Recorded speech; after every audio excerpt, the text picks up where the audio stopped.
Hello everyone, this is going to be a quick walkthrough of how to submit a green sheet for Market Center 928, Rochester and Troy. So, you see here on the little loop I've created, the first thing you want to do is make sure you've selected what kind of sale this is, be it your listing for sale or just a purchase. Make sure that's selected. That's your first job. The second one is to go over here, right under your address name, to view details. When you're here, you can see a whole bunch of stuff that you may or may not have filled out. You can fill out information here. It's really more of a help when you're first doing a listing. It'll autofill a lot of the forms for you. When we're talking about green sheets were in existence much before .loop ever was, so not all of the fields talk to each other. But I'm going to fill out a couple fields that will. For example, street number and name.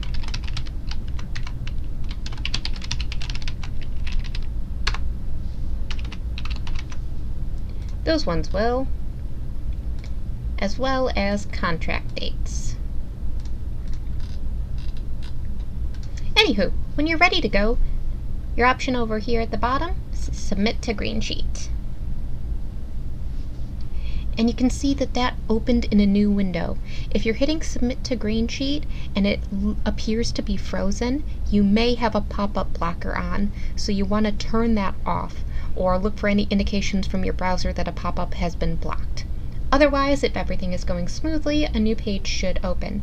And this is your green sheet. A green sheet is not a piece of paper, it's an online document only. So getting started on our green sheet here, you can see some fields are listed with red text and an asterisk indicating that they are required fields. Most of the time, they're also denoted by a kind of pink box following them. So you can see here that based on some of the designations I've already picked when I hit View Details, it appears to know a little bit about the property that we're writing up a green sheet on. For example, the contract dates I put in. If you didn't fill out any of the details, that's fine. You can just go in and pick them here. It's asking again what type of sale it is. It's picked up that I said it was a buyer sale before, so we're going to keep that. Next up is the class. You only have 3 choices, be it property, lease, or other. 90% of the time, I'm betting you'll have a property. Then it'll ask you the property type, resale, new home, lot, etc. So most of the time, you're usually going to be doing a resale. New home only refers to new construction. Keeping going. Again, the required fields, which most of the stuff we actually want is going to be required. So most of the things that are in plain white fields, that's more for your own reference. So feel free to fill those out, but we don't really need them. So I've got my street number, my street name, city, state, zip, then it'll ask me for my county. And next up, it'll ask you if there were any concessions on the sale. And then how sold. Now you can really type in anything you want here, but point of interest, the front desk is going to be looking at this information to close out your properties in the MLS, or if you weren't the listing agent, they'll be looking to double check the way the information was reported in the MLS from the other agency. So do try to put correct information. When we're done there, we'll go ahead and hit next section to bring us to the next one. Sale price. For this bit, for reasons beyond me, it does not like punctuation, so just put in a big old number there. And then it'll ask you percentage or flat commission. So if you're doing a sale with a 3% commission, I just typed in 3 and hit enter, and it auto-populated with 3%. Or if it was a flat commission, you could just type in a number. Next, it'll ask you for the buyer's name, then the seller, and this is the big one, the agent detail page, which when you first look at it, looks a little bit daunting, but it's not that bad. I'll walk you through it. So your name should already be here. It'll ask you your role. Now, please note that the agent role should match what you put up here for what type of sale it is. If you say it was a buyer sale right there, and then you come down to the agent detail and then say it was your listing, it'll confuse the Greensheet system and you won't be able to move forward. So just make sure everything matches. Or if you run into that and you're unable to move forward, you probably have a discrepancy. So I'm saying buyer specialist, I had a sale, and my agency's type, I was working for the buyer. You can see right after I hit buyer, this field became interactive, sales unit, and again, if it was an entirely listing side, the listing unit portion would open up and I could type in there. Listing unit and sales unit is basically just asking how many houses did you sell? So the answer is always going to be 1.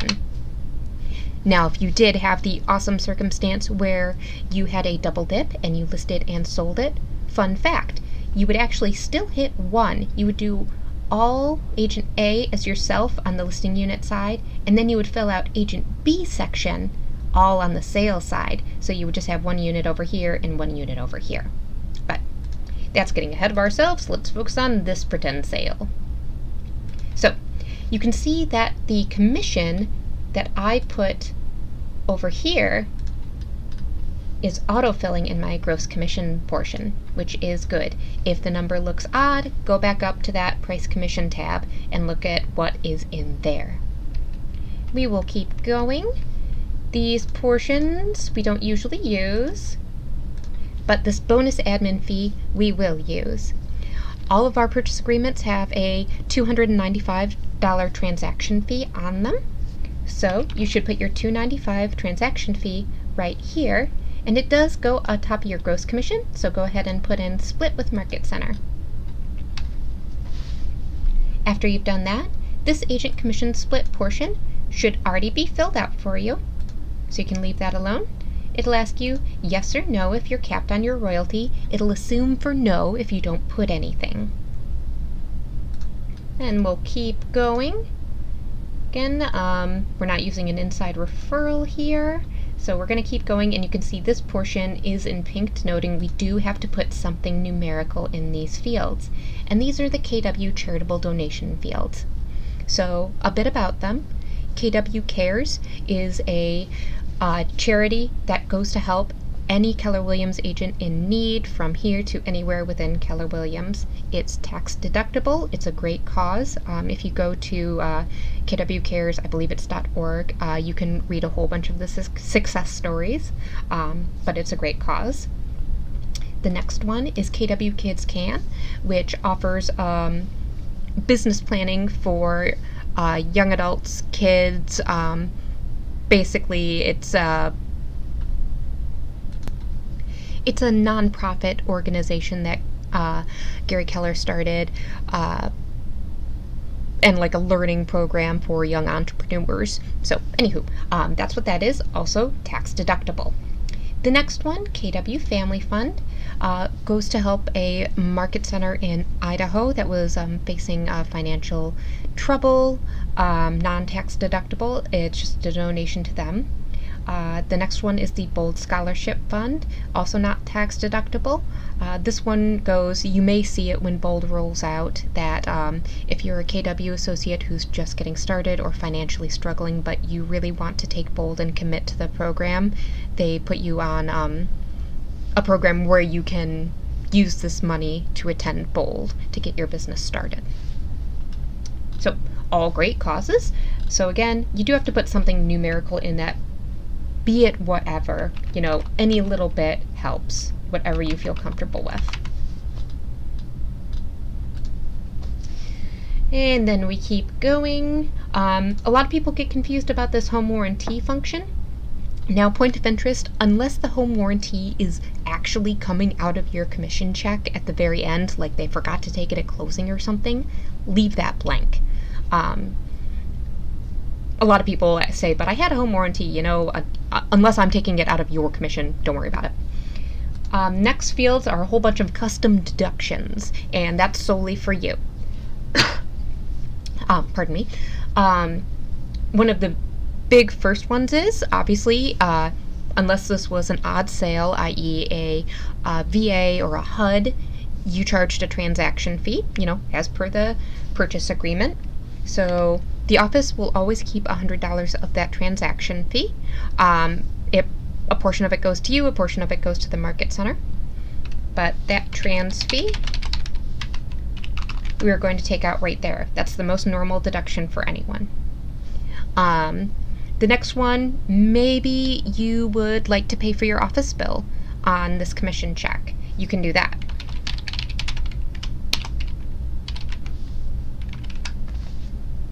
Totally cool. And you can see down here, there's a real-time net agent check that's deducting the deductions I'm putting in up here. So if I take one away, that number will change. Anywho, there is one last field, again, non-tax deductible donation, but this is our internal kind of KW Cares fund. KW Cares will grant financial assistance to anyone in need, but they do ask that the market center has raised some money for that associate themselves. So this is the pool of money that we dip into when any one of our associates needs a KW Cares grant. Anywho, that's what that is.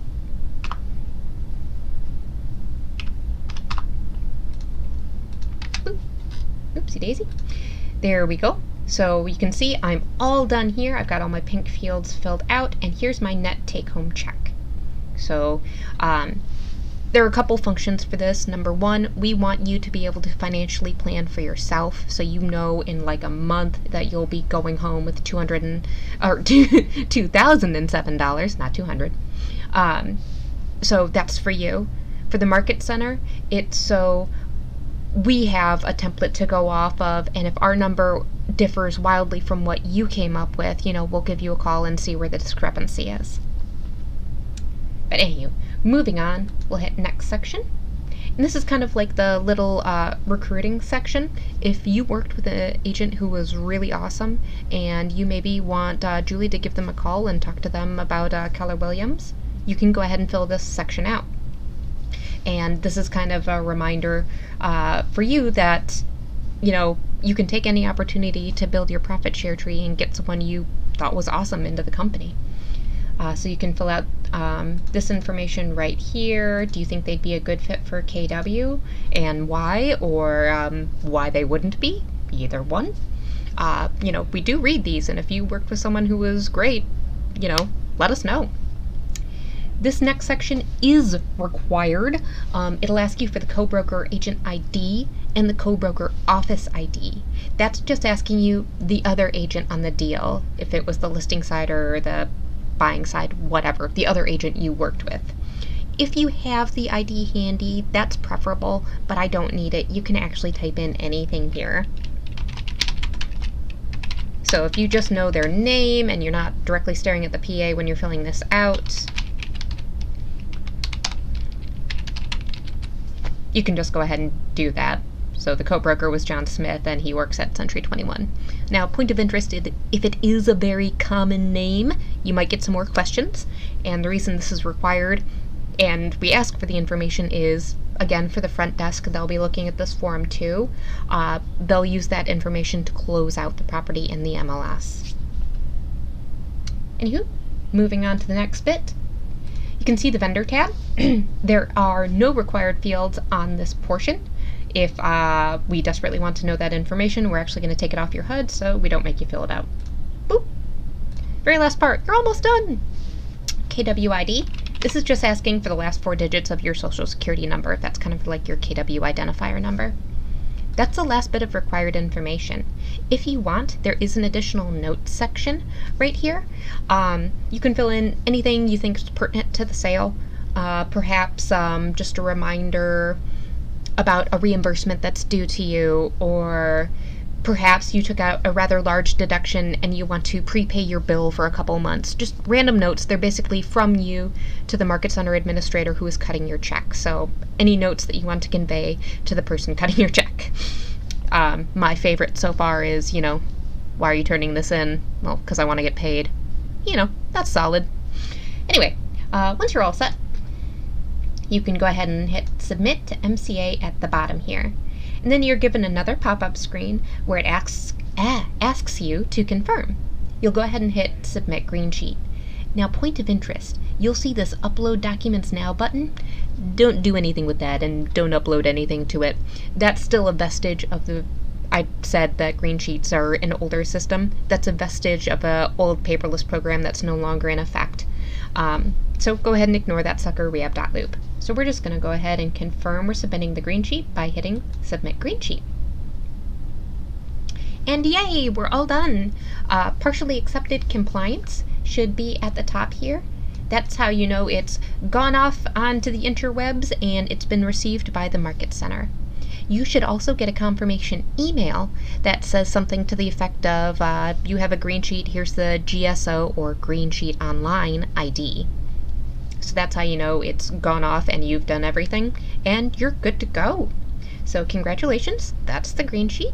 If you have any questions, feel free to contact me at lizzylou@kw.com, lizzylou@kw.com. Thanks so much for watching.